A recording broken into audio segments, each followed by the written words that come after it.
Let's use graphite powder with a rag of chamois leather. Take off the excess on a scrap piece of paper, and now let's draw. Begin by sketching the general shape you want the smoke to have, and then do some shadows.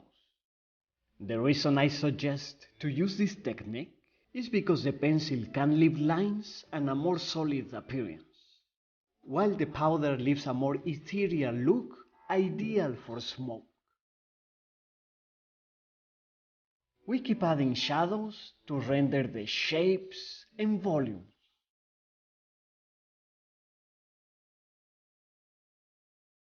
And then with a kneaded eraser or with a regular pencil eraser, you can pull lights.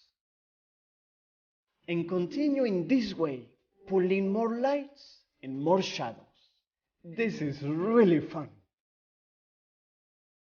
If you want to contrast or define some borders, you may do so with pencil, but do it sparingly and carefully so it doesn't look rigid. And now, the train. I know, I was carried away so much with the smoke that I almost forgot the train. In this case, it will be very simple, small, and from the front. It has a grid underneath and the tracks. And here on the side, we will be able to see slightly another one. Let's draw some dim trees at a distance, and we can rapidly build a landscape with the chamois and graphite. I'll extend the smoke downwards a little bit so that it will come out of the pipe.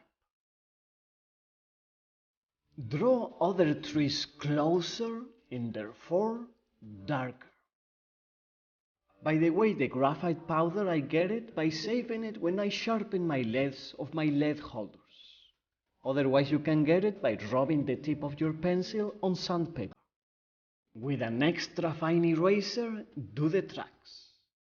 If you don't have one, you may cut a triangular piece of your eraser with a blade. Excellent! It's ready!